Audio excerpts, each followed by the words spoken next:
오늘은 임용고시 2차와 교직 생활과 관련한 도서를 소개하는 시간을 가질 텐데요. 오늘 추천할 책들은 실제 교직 생활을 하고 계신 선생님들께서 임용에 도움이 되고 학교 생활에 도움이 됐다고 추천해 주신 책들이에요. 아마 사범대생이나 교직을 꿈꾸는 학생이라면 누구나 학교 생활에 대한 막연한 상상을 해본 적이 있을 텐데요. 하지만 그런 상상만큼 학교 생활은 녹록치만 않다는 거예요.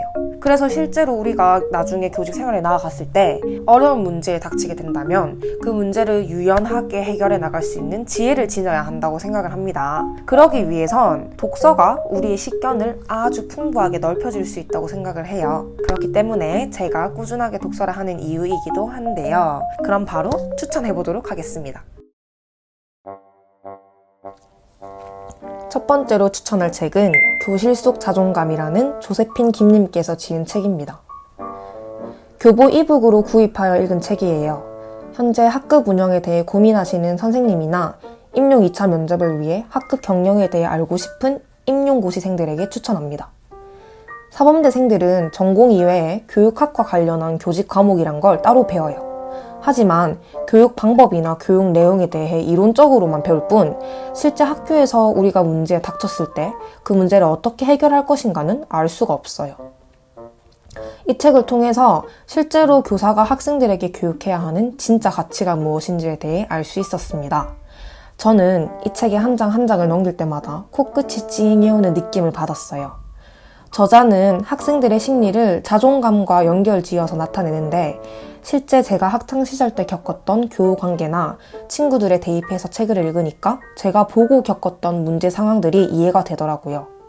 또한 교실 속에서 모두의 자존감을 높이는 효율적인 학급 경영을 하기 위해 사용할 수 있는 여러 가지 방법들을 제공합니다. 여기서 놀라웠던 점이 제가 학창시절에 진짜 행복했었던 한 해라고 느꼈던 고등학교 2학년 때의 반이 있어요. 그때 제가 존경했던 담임 선생님께서 이 책이 제공하는 여러 가지 방법들을 사용하셨다는 거죠.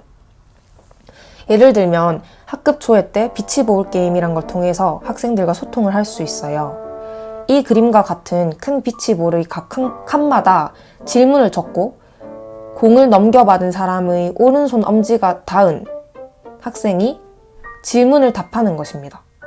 또한 샌드위치 이펙트라고 해서 교사가 학생에게 적절하게 조언을 하는 방법을 나타내는데요.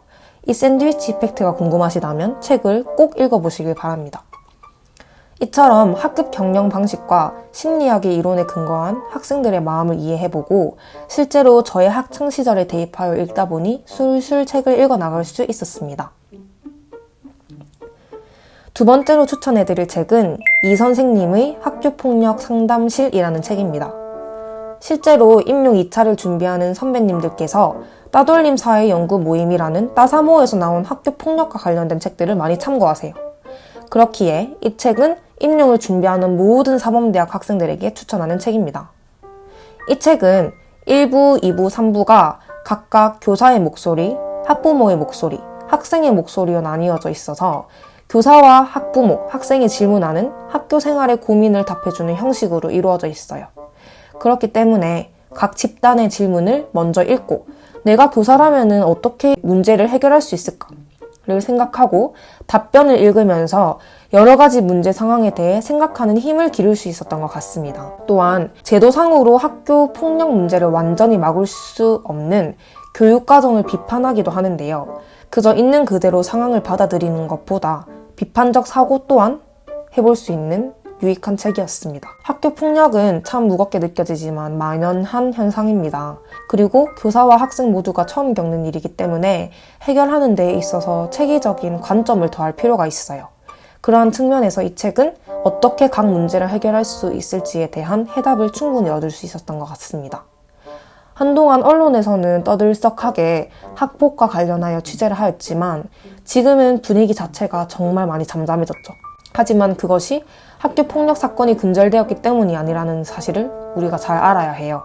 그래서 우리가 피해야 할 것이 아닌 해결해야 할 것으로 학교 폭력을 받아들이고 문제 상황을 잘 인식하는 예비 교사들이 되었으면 좋겠습니다. 마지막으로 추천할 책은 미움받을 용기 1편과 2편입니다. 이 책은 학교폭력 예방 및 이해라는 교직 수업 시간에 현장 초청 강사 특강으로 오셨던 선생님께서 추천해주신 책이에요. 그날 특강 자체가 저에게는 굉장히 유익했어서 학교를 마치고 독서실에 가자마자 특강 후기를 메모장에 막 썼던 게 기억에 남아요. 아마 감히 22년간의 저의 가치관의 근간을 흔드는 역대급 책이라고 말할 수 있어요. 그렇기 때문에 모든 분들에게 이 책을 추천합니다. 이 책의 구성은 조금 특별해요. 인생과 인간관계, 모든 것에 회의를 느낀 한 남자가 저기 도심 외곽에서 누구나 행복해질 수 있다고 생각하는 철학자를 찾아갑니다. 그곳에서 철학자와 남자가 대화하는 이야기로 내용이 진행되는데요. 고민이 많은 남자에게 철학자는 각각의 해결 방법을 알려주지만 한 번에 사람이 바뀔 수 없듯이 남자는 매 상황마다 좌절한 채 다시 철학자를 찾아갑니다. 철학자는 심리학자인 아들러의 목적론을 근거로 모든 고민을 해결해 주는데요. 이렇게 철학자는 아들러의 심리학을 접한 사람은 살아온 삶의 절반이 지난 후에야 아들러의 심리학을 삶에 적용할 수 있을 거라고 말해요. 특히 이 편에는 이렇게 해답을 얻은 청년이 자신이 하고 싶은 걸 하기 위해 교사가 되었고 생활에서 학생들과 가지는 문제점을 해결하기 위해 철학자를 다시 찾아오면서 시작됩니다. 이 책을 추천해주신 선생님께서는 이 책을 통해 학생들을 대할 때의 관점을 바꿀 수 있다고 말씀하셨어요.